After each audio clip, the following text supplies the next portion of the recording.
Here are three reasons why I'm still buying VRA, which is Veracity's ecosystem token, even though nothing I say is financial advice. But reason number one is because VRA is so low in price to the point as of right now that it's a no-brainer for me. And I believe that its hypothetical upside could potentially be something legendary in my perspective, even though I'm not telling anyone to buy VRA. But here's the thing. If VRA were to go to the price of 50 cents during this bull run, at that point, market cap, considering current circulating supply, would be around $5 billion. Now, when I say the first part, which is, again, around a $5 billion market cap, some people may think, okay, it's actually not that bad. But then when they see the next part, which is how that's around a 328x from here, they may think, okay, that's a little bit impossible. But really, if we take a look at VRA, the market cap is so low to the point that achieving just a little bit in terms of market cap, it doesn't seem that bad because Dogecoin reached over $80 billion in market cap back in 2021. Shiba Inu reached around $40 billion that year, again, in terms of market cap. I don't think this is too much to ask for. Now, granted, some people may think that, okay, let's say 50 cents is too much. Okay, let's say 25 cents. That's still over a 150x from here. Isn't that kind of crazy to think about? 25 cents is over a 150x from here. Let's say 12.5 cents. Well over a 50x, kind of crazy to think about. But even besides that point, the way you take a look at it is that if, let's say, I put $1,000 into VRA in this hypothetical scenario, either 25 cents or even 10 cents, all the way up to 50 cents, that would be so legendary already.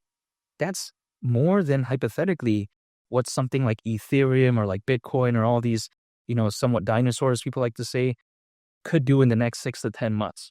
So logically speaking, what's more risky, Bitcoin or this? Absolutely this, in my perspective, because it is a very low cap altcoin. So I'm totally aware of that. Again, it's less stable than something like Bitcoin. But let's say best case scenario, Bitcoin goes in the price at $300,000 during this bull run. A little bit over a 3x from here. I mean, come on. We take a look at VRA, just going to a market cap of, let's say, $100 million.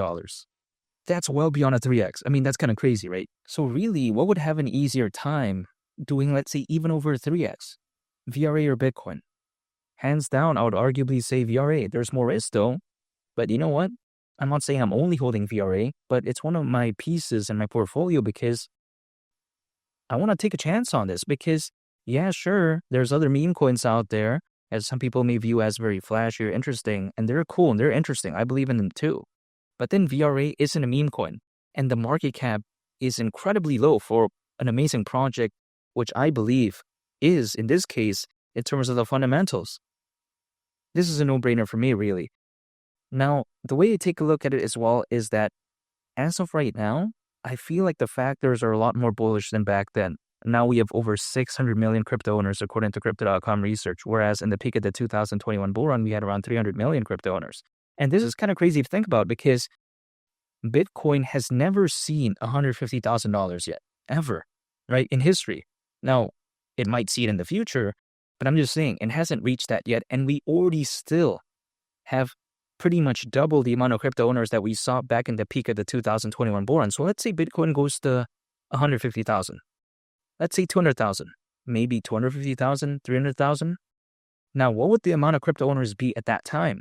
Would it be 700 million, 800 million? Maybe. If we already have over 600 million currently, I don't see why that'd be too crazy.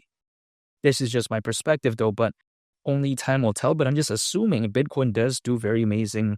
We see this, let's say, uptake in more crypto owners, hypothetically. VRA at the price of 50 cents, it doesn't seem that insane to me, at least in my opinion. Now, this actually brings me to my second point as to why I'm still buying VRA. And that's because of its rock-solid A-plus fundamentals, contrary to popular belief, because some people, when they take a look at VRA and they take a look at Verasity, they assume that, the bad price of VRA means that Verasity is bad. But I disagree, because if we take a look at Verasity, the amazing thing about it is that it's a pretty diverse ecosystem, in my opinion, in a sense that if we take a look at one of the components of its ecosystem, it is something called VeraViews. Now, why is VeraViews something that is very special? Because, quite simply put, it is trying to combat something called ad fraud. Now, people may be thinking, okay, ad fraud, who cares about that? Well, I think a lot of people do care about it because It's even a big problem currently. However, in the future, it could maybe be a way bigger problem. And let me show you what I'm talking about, because not too long ago, I saw this article on Forbes, and it was regarding a study done by Juniper Research, and it showcased that it is estimated that by 2028, over $170 billion will be wasted due to ad fraud. Can you imagine that? Over 170 billion. Let's say we assume just 170 billion, like as a simple number to use. That's still bigger than some countries' GDP. That's crazy to think about, actually, just how massive that problem could be. So when you take a look at Veriviews, is it trying to achieve something great? I think so. I don't think it's bad at all. And I think it's very amazing. Not to mention as well, we have to take a look at another component when it comes to, Veracity in terms of its ecosystem. It's something called the Vera wallet. It's really nothing special in my opinion, but it's a good addition nonetheless. And allegedly, by staking VRA on the Vera wallet, rewards can reach up to 15% per year. So it's pretty good. Now, of course, the real McCoy is Veriviews. But when it comes to the Vera wallet, it's a good addition, in my opinion. It's like kind of sprinkling some mozzarella cheese or something like over pasta. It's just kind of like the topping. But even besides that, we have to take a look at Veriviews, right? It also has been stated that it can allegedly have a setup time of around 5 minutes, which is kind of crazy to think about, actually, if you think about it, around 5 minutes. But even besides that point, it has an accuracy rate of over 97%. And again, when I take a look at stuff like that, that's kind of crazy to think about. So it's very useful, trying to achieve great things, and it's very simple, easy, and accurate. Or should I say easy to set up? This is a game changer. Veracity has way better fundamentals than many projects out there that have like the billions of dollars in terms of market cap, in terms of, let's say, their native token, right? So VRA is a no-brainer for me. When we take a look at it, historically speaking, altcoins, as a worst-case scenario, they usually peak around 18 months after a Bitcoin halving event. Now, the last Bitcoin halving event happened in April of last year, so 18 months from then would actually mean around October this year. Now, we can only imagine that, hey, you know what?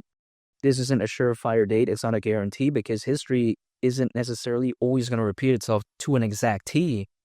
But the way you take a look at it is that I'm still going to pay attention to that nonetheless, because, again, we have so many bullish factors like the Bitcoin ETF, the Ethereum ETF, the amount of crypto owners is more than ever before in history.